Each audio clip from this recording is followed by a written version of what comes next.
Assalamualaikum warahmatullahi wabarakatuh. Saya Arya Fauzan Diandra Rusli dari Sarjana Teknik Elektro. Pada kesempatan kali ini akan membahas tentang laporan kerja praktik saya, yakni analisis prinsip kerja sistem transmisi pada unit alat berat Volvo ADT tipe A40G. Topik pembahasan yang akan saya bahas pada presentasi ini adalah mulai dari pendahuluan, profil, dasar teori, kegiatan, dan pembahasannya, serta kesimpulan.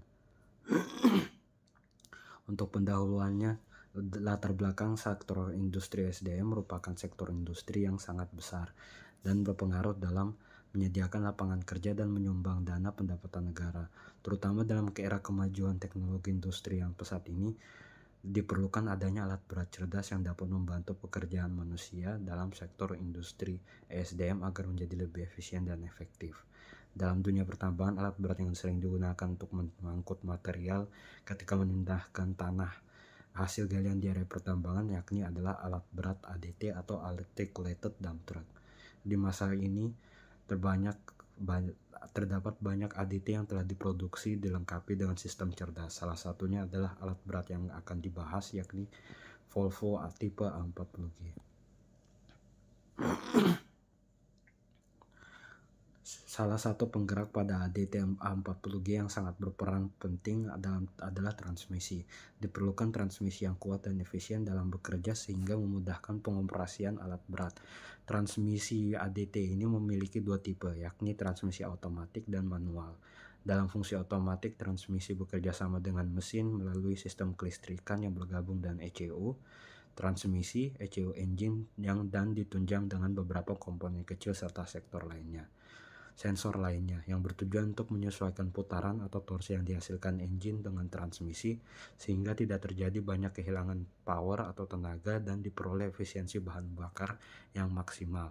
Fungsi sistem kelistrikan pada transmisi A40G ini memungkinkan transmisi untuk berfungsi secara maksimal sesuai power yang dikeluarkan oleh engine.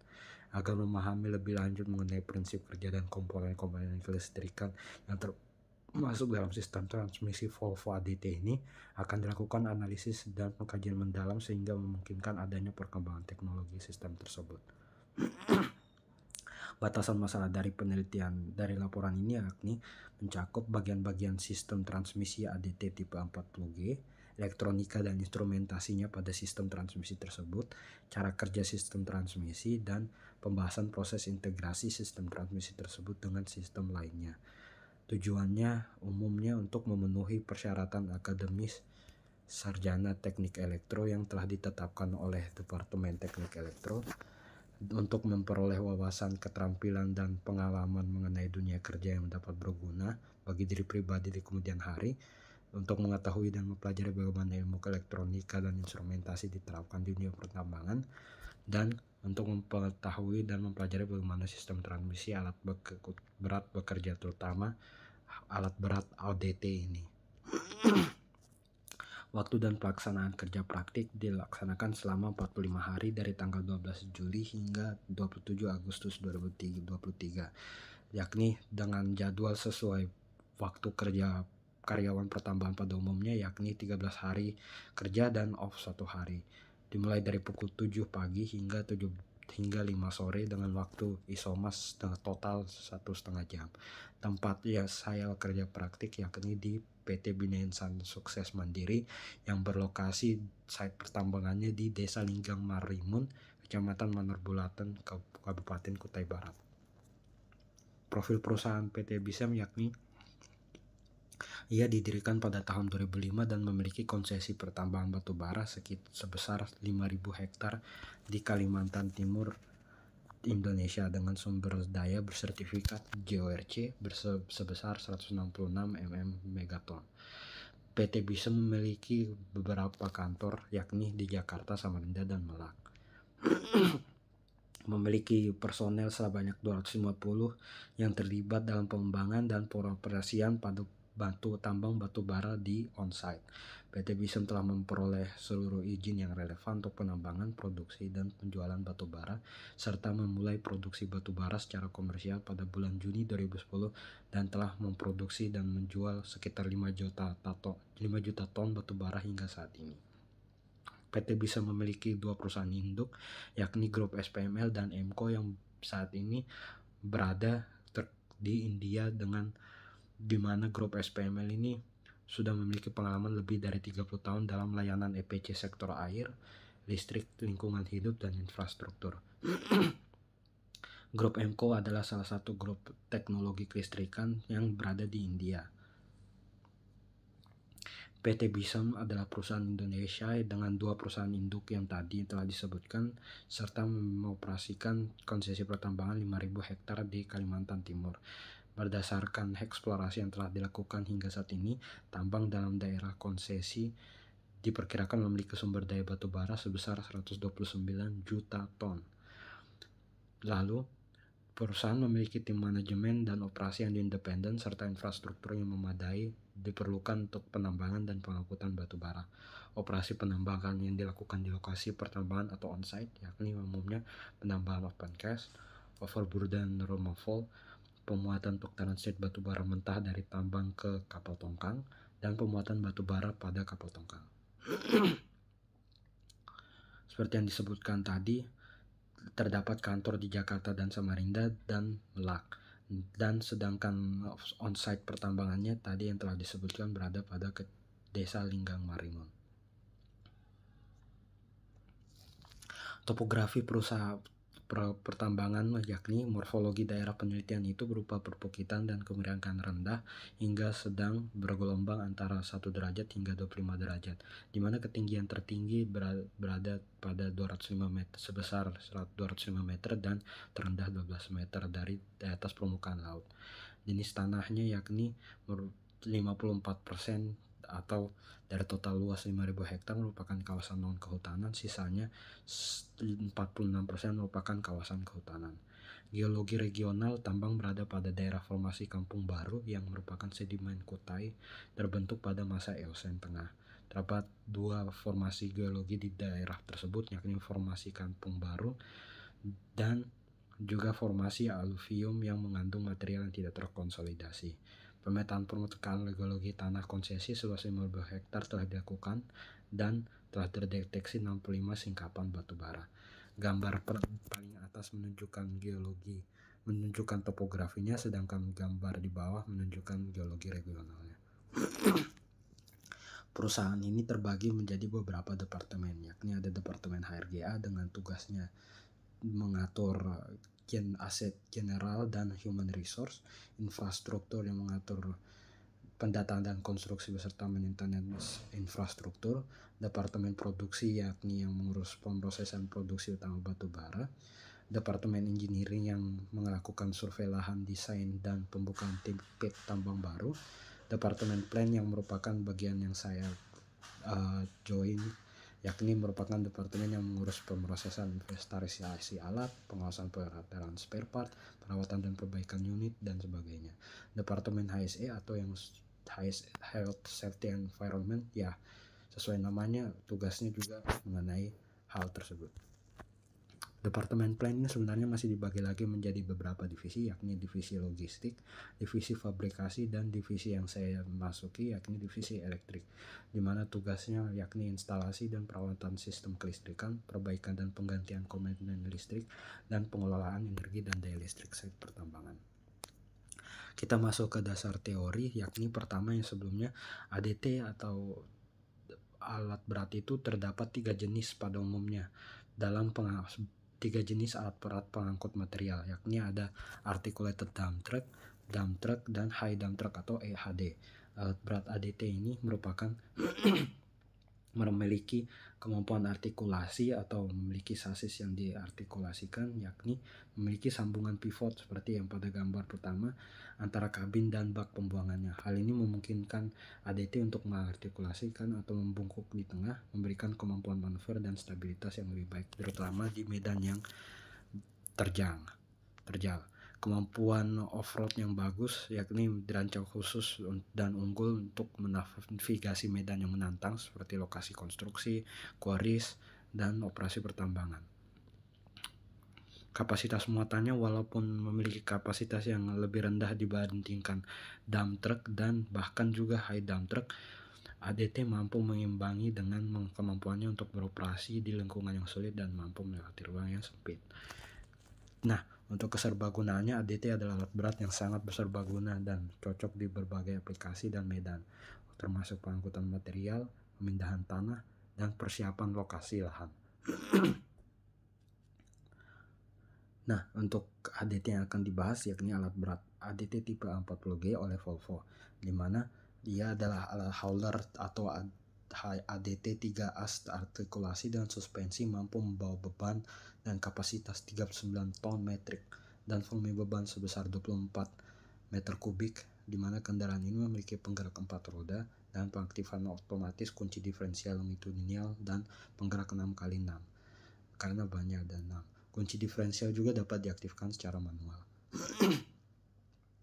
Dapat dilihat itu engine-nya yang digunakan adalah Volvo D13F, tire size-nya 20 max payload, dan vessel capacity-nya seperti yang tertera.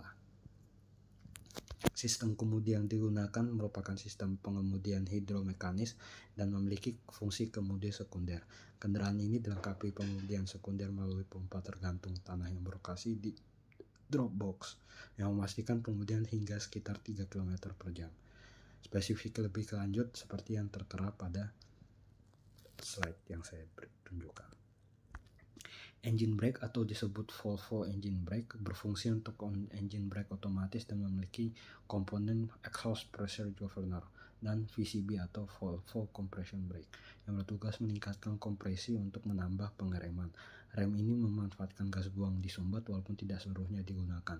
Sistem ini akan aktif jika persyaratan yang tertera pada slide ini terjadi. Gambar yang tertera yakni adalah sistem engine brake hauler tersebut. Pedal pelambat yang pada alat berat ini memiliki dua fungsi, rem mesin dan rem roda. Pada saat pedal pelambat ditekan, maka pedal akselerator atau pedal gas tidak akan berfungsi. Ketika rem mesin diaktifkan, sebuah simbol rem mesin aktif akan dipertunjukkan pada unit display informasi. Dengan cara yang sama akan diperlihatkan sebuah simbol pelambat aktif pada unit display informasi ketika pedal pelambat diaktifkan. ECU adalah sebuah perangkat elektronik yang sangat berguna, sangat penting dan berfungsi sebagai otak atau pusat pengendalian sistem otomotif atau sistem alat berat yang digunakan ini. ECU mengumpulkan data dari berbagai sensor yang tersebar di seluruh kendaraan dan menggunakan informasi ini untuk mengukur berbagai komponen mesin dan sistem lainnya. Dengan menggabungkan dan mengendalikan berbagai aspek kinerja mesin dan kendaraan, ECU memastikan kendaraan dapat beroperasi dengan efisiensi tinggi, emisi gas buang minimal, kinerja yang optimal, dan daya hasil pembakaran yang lebih baik. Selain mengendalikan mesin, ECU juga terhubung dengan sistem lainnya seperti sistem. Selanjutnya, pada alat berat ADT tipe A40G terdapat 6 variasi ECU, yakni ada VECU untuk kendali pengereman, perpindahan gigi transmisi, steering, dan sistem cooling mesin. Lalu V2 ECU untuk kendali sistem pembuangan beban, pendingin minyak rem, ATC dan differential lock, dan full shift. Lalu ECU untuk yang biasa dapat disebut dengan engine control unit yang digunakan untuk kendali mesin dan terletak pada sisi kiri mesin. WECU yakni untuk care track system telematika untuk pemantauan informasi jarak jauh. HMIM ECU atau dari kependekan dari Human Machine Interface Monitor ECU untuk mengirim informasi ke instrumen display, lampu peringatan dan lainnya. Lalu ECC yakni untuk kontrol sistem air conditioner. Mesin kendaraan dilengkapi dengan 6 silinder lurus, 4 step, dan mesin diesel turbocharged dengan injeksi langsung dari intercooler. Mesin ini memiliki open overhead camshaft dan satu injektor unit per silinder. Kepala silinder sudah umum digunakan untuk semua silinder dan memiliki 4 katup. Versi mesin yang digunakan seperti yang disebutkan sebelumnya adalah mesin D13F dengan spesifikasi yang tertera pada tabel berikut ini. Lalu pada sistem transmisi yang digunakan merupakan sistem transmisi otomatis penuh dan dari tipe roda planetar gigi. Transmisi ini memiliki torque converter dan stator roda bebas dan kopling penggerak langsung otomatis di semua giginya. Kendaraan memiliki 9 gigi maju dan 3 gigi mundur. Terdapat pula dropbox yang memiliki diferensial yang mendistribusikan torsi secara merata di antara as roda depan dan belakang, yang mengurangi keausan ban dan jalan serta konsumsi bahan bakar. Diferensial longitudinal disediakan oleh fungsi penguncian. ATC atau Automatic Traction Control merupakan alat kontrol traksi yang otomatis yang mengontrol pengaktifan dan penonaktifan kunci diferensial longitudinal dan penggerak 6x6 sesuai kebutuhan. Gambar yang tertera merupakan sistem transmisi ADT dan model transmisi ADT-nya. Pengereman yang terdapat pada ADT adalah untuk rem servis, rem parkir, dan LDB atau load dependent braking dengan fungsi yang seperti tertera pada slide ini. Lalu visualisasi letaknya, yakni dari gambar tersebut rem servis, rem parkir, dan LDB dapat dipilih melalui kontrol panel dan sisanya seperti tertera pada gambar. Nah, kita akan mulai dengan kegiatan dan pembahasan yang saya lakukan selama di PLT BISEM. Terdapat banyak kegiatan dan tugas yang telah saya kerjakan dan telah dijabarkan secara singkat pada log kerja praktik yang tertera. Namun kegiatan dan pembahasan pekerjaan yang akan saya bahas di laporan adalah analisis saya mengenai prinsip kerja sistem transmisi unit alat berat ADP selama mengikuti pekerjaan divisi elektrik tim arus lemah. Dari yang gambar seperti sebelumnya pada dasar teori, berikut adalah gambar transmisi dari tampak sampingnya atau seperti misalkan dibelah. Pertama, komponen transmisi itu ada torque converter, yakni kopling hidrodinamik yang menyalurkan tenaga dari mesin ke transmisi. Letaknya itu berada di bagian depan transmisi dan sekaligus melindungi transmisi dan drivetrain dari sentakan dan goncangan. Terdiri dari rotor pompa, rotor turbin yang dibongkar dan poros turbin, dan stator yang dilengkapi dan roda bebas dan peredam getaran. Torque converter menyalurkan power atau tenaga melalui tenaga flansa dengan prinsip kerja sentrifugal menyalurkan tegangan aliran oli dari rotor pompa kemudian ke rotor turbin untuk dialirkan ke poros transmisi. Hal ini akan melindungi transmisi dari sentakan dan goncangan dan memungkinkan step besar dalam perpindahan gigi. Berikut adalah visualisasi torque converter dengan keterangan angka-angka yang berada pada sistem torque converter ini. Lalu yang kedua ada transmisi gear selector. Pada tuas pemilih gigi terdapat sensor sudut yang memiliki dua sirkuit identik yang saling bentuknya tercermin dan saklar listrik. Sensor ini mendeteksi posisi tuas di mana selektor gigi memiliki 6 posisi yang telah ditentukan seperti pada gambar dan distribusikan secara merata pada rentang 65 derajat yang menentukan posisi gigi mana yang dipilih oleh operator. Selain sensor sudut, terdapat saklar listrik yang menutup ketika gear selector berada pada posisi gigi netral. Sinyal dari saklar ini digunakan oleh fungsi load dan dump brake. Jika operator memindahkan gigi ke posisi netral, maka gigi netral harus diaktifkan dalam transmisi. Tidak mungkin menghidupkan mesin dengan gear selector pada posisi lain selain gigi netral dan netral yang diaktifkan pada transmisi. Jika terjadi hal tersebut, maka akan notifikasi pada display yang menghimbau operator untuk memindahkan posisi gigi. Lalu gear shifting transmission, yakni planet stages, memberikan rasio gigi melalui transmisi. Dalam transmisi itu dapat 5 planet stage yang saling terkoneksi. Setiap itu memberikan rasio adapter gigi tersendiri dan dengan mengunci bagian tertentu dari planet stage memungkinkan untuk memperoleh sejumlah gigi yang berbeda. Dan transmisi menggunakan 9 gigi maju dan 3 gigi mundur. Kopling dan rem harus diaktifkan dan dilepas selama perpindahan gigi. Kopling dan rem diteramkan secara mengalirkan oli ke dalam silinder atau kopling rem sehingga piston di dalam silinder tersebut terdorong ke depan dan menekan cakramnya. Katup kontrol dalam sistem kontrol memungkinkan untuk oli untuk masuk ke kopling atau rem yang dikontrol oleh sinyal dari software SPCU ke katup kontrol terkait. Untuk melindungi transmisi dari kerusakan dan menjamin fungsinya, software tersebut memantau bahwa tidak adanya shift-play yang terjadi di antara kopling dan rem. Data input dari komponen transmisi pada bagian mesin lainnya sebagai berikut. Terdapat sensor, katup kontrol transmisi, dan PWM, di mana sensor ada SE4212 dengan fungsinya seperti tersebut: SE4215, SE4219, SE4202, dan SE4213.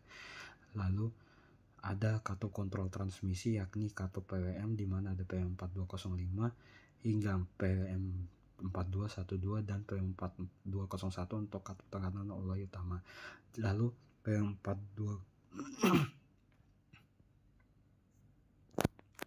Lalu sistem kontrol bersama dengan software mesin mengontrol tekanan oli utama, tekanan aplikasi untuk lockup clutch, dan tekanan aplikasi pada kopling dan rem pada transmisi yang memberikan rasio roda gigi yang berbeda-beda melalui transmisi. Oli pelumas dan torque converter juga dikendalikan oleh katup pada sistem kontrol. Tekanan utama yakni PM4201 dikontrol. Aplikasi lockup clutch dikontrol oleh PM402. 3. Aplikasi kopling dan rem pada transmisi dikontrol dari katup PWM4205 hingga PM4209. Oli pelumas dikontrol oleh sensor 4214 untuk memantau mengukur tekanan oli pelumas. Tekanan oli utama gambar yang tersedia itu adalah posisi dari katup PWM. Lalu tekanan oli utama ini sangat menentukan untuk memungkinkan penerapan kontrol rem dan kopling pada transmisi saat perpindahan gigi. Oli dipompa dari tangki di transmisi melalui pompa ke sistem kendali. Dari sistem kendali, oli didistribusikan melalui katup PWM, kopling dan rem yang diminta aktif oleh software, tergantung dari gigi mana yang harus diaktifkan. Tekanan dibangun menggunakan katup tekanan utama, di mana dikontrol agar tetap pada tingkat yang memberikan tekanan yang cukup untuk menerapkan rem dan kopling. Tekanan oli utama ini diukur dengan sensor SE4219 yang seperti telah disebut sebelumnya, yang mengukur tekanan setelah difilter dan terletak di dudukan filter oli utama. Saat kendaraan tidak bergerak, maka kebutuhan aliran pada sirkuit oli yang mengontrol perpindahan gigi akan rendah. Lalu kelebihan oli yang dihasilkan sirkuit kendaraan akan dibuang pada sirkuit oli untuk dialirkan ke torque converter. Oli pada transmisi bersirkulasi dalam sistem tertutup dan didinginkan melalui heat exchanger eksternal yang merupakan bagian dari rangkaian pendingin umum untuk pendinginan transmisi dan rem. Cairan pendingin didinginkan di radiator berpendingin kipas yang terletak di sisi mesin. Skematiknya seperti yang tertera pada gambar, di mana keterangan untuk skematik tersebut terdapat pada tabel yang tertera. Komponen transmisi yakni suhu oli dalam transmisi itu diukur dengan sensor SE4202 yang terletak di bawah oli. Sensor ini akan bekerja sama dengan sensor level oli SE4203. Ketika suhunya melebihi 90 derajat Celcius, sinyal akan dikirim ke aktuator PM5201 untuk memberikan tekanan maksimum mengalir. Aktuator ini mengontrol sirkulasi oli pendingin rem dan motor hidrolik di unit pompa oli pendingin rem. Jika suhu oli pendingin oli transmisi terlalu tinggi, hal ini ditunjukkan dengan peringatan pusat berwarna kuning atau merah pada display kabin. Lalu untuk aliran transmisi oli disedot dari tangki oli dan dipompa keluar dari dalam sistem transmisi oleh pompa oli yang yakni pompa roda gigi 2 sirkuit yang terletak di selongsong roda gigi pompa untuk torque converter transmisi. Pompa oli ini menyedot oli yang terkumpul di wadah oli transmisi melalui saluran hisap umum untuk 2 sirkuit pompa, yakni ada sirkuit tekanan utama yang mengontrol perpindahan gigi pada transmisi, dan sirkuit lainnya yakni sirkuit torque converter yang menyuplai oli ke torque converter dan melumasi transmisi ke sirkuit torque converter.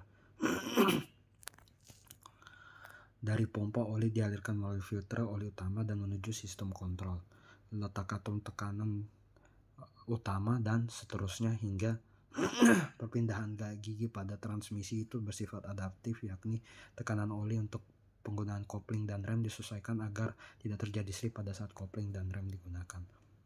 Selain ketum PWM dikontrol penerapan kopling dan rem yang disebutkan, terdapat ketum PWM 4203 untuk penerapan kopling lock clutch yang terletak di kontor konverter.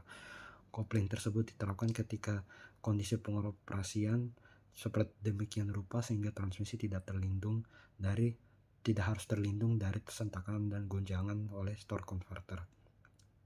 Oli yang telah dialirkan ke masing-masing kopling dan rem dialirkan kembali ke tangki oli kecuali dari lockup clutch yang dimana akan dialirkan keluar di torque converter. Kesimpulan dari laporan saya yakni waktu dan jadwal kerja karyawan tambang itu sangatlah berbeda dari karyawan sektor industri lainnya, di mana agar dapat mengikuti waktu kerjanya itu kita harus tetap menjaga kesehatan, kita perlu manajemen waktu dan diet yang sangat ketat dan luar biasa. Seperti yang dijelaskan, torque converter bertujuan untuk melindungi transmisi dan drivetrain dari sentakan dan goncangan, dan lockup clutch hanya diaktifkan jika peroperasian memiliki kemungkinan kecil dan terjadi halnya tersebut, serta bertujuan untuk mengurangi kerugian daya. Torque converter pengaktifan lockup clutch dikendalikan oleh software dan bergantung pada gigi yang ditentukan, strategi perpindahan gigi, dan kecepatan poros output transmisi. Dalam transmisi terdapat 5 planet stage yang saling terkoneksi. Lalu perpindahan gigi mengacu pada aktivitas pengendalian torsi, RPM, dan tekanan oli pada rem dan kopling yang terjadi pada penggantian gigi. Perpindahan gigi tersebut dilakukan dengan cara yang berbeda-beda karena beberapa faktor yang seperti tertera pada berikut. Lalu software di VCU sangat penting dalam sistem transmisi, di mana tugasnya mencakup memproses data input yang diterima dari berbagai sensor dan fungsinya melalui ketentuan yang ditetapkan seperti strategi perpindahan gigi, menentukan apakah dan kapan perpindahan gigi harus dilakukan melalui aktuator, yakni atau PWM. Sistem kendali bersama dengan software mesin mengontrol tekanan oli utama, tekanan aplikasi untuk lockup clutch, dan tekanan aplikasi pada kopling dan rem pada transmisi yang memberikan rasio roda gigi yang berbeda-beda melalui transmisi. Oli pada transmisi bersirkulasi dalam sistem tertutup dan didinginkan melalui heat exchanger eksternal, yang merupakan bagian dari rangkaian pendingin umum untuk pendingin transmisi dan rem. Cairan pendingin coolant itu didinginkan di radiator berpendingin kipas. Oli didistribusikan di antara kedua sirkuit pompa oli dan didistribusikan ke masing-masing sirkuit yang telah disebutkan sebelumnya, yakni sirkuit torque converter dan sirkuit tekanan utama. Sekian presentasi dari saya. Apabila ada kesalahan dan kekurangan dalam lisan maupun tulisan, saya mohon maaf. Terima kasih telah memperhatikan. Sampai jumpa di kesempatan berikutnya.